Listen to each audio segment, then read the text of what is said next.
Now, Amber's about to introduce you to a soldier who is the definition of courage. He took a bomb to the face, but still works to inspire people every single day.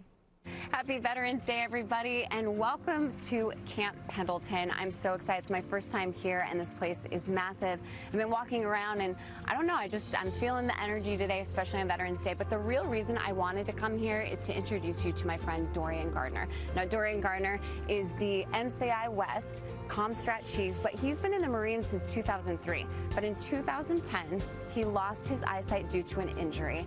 And I tell you what, despite losing his eyesight, he never once lost hope. And I want you guys to hear a little bit about his story. So, Dorian, thank you for having us, first of all. Thank you. Yeah, and I want to know a little bit. I mean, tell us your story. Let's go back to 2010. What happened? So in 2010, I was deployed to Delaram, Afghanistan, and in October, I was attached to India Battery 312, and we were on a foot patrol in Kajaki. And during that patrol, we took contact with the enemy, and while we were engaged, an IED exploded. And the detonation of that IED is eventually what led to me losing my left eye and taking severe damage to my right eye, which left me legally blind. Wow. And so this happens to you, and you're now legally blind, and your recovery process is probably very long. About 2.5 years.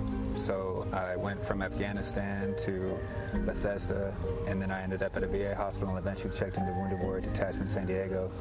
And during my time, emotional roller coaster, not knowing whether or not my vision was going to come back or get worse or stay the same. But I went through stints of depression and hopelessness, thinking this is life now as a career Marine. What am I going to do after this? Right. And then there came a time when I was taken out of my dark place and reintroduced to the world through adaptive sports.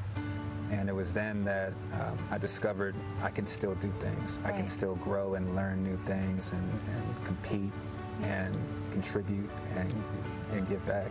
So after, all this time, you're in depression, and adaptive sports is what brings you kind of out of it. Was there one sport in particular that really opened your eyes to being like, okay, wait a minute, my life isn't over and there is hope? I think probably the sport that had the biggest impact was swimming. I was never the best swimmer, but I loved it so much, and I found out I could compete and I could do well. And it's a challenging sport. It's a sport that requires a level of fitness and a level of dedication, practice. You got to put the hours in. Yeah. But it's like anything we do.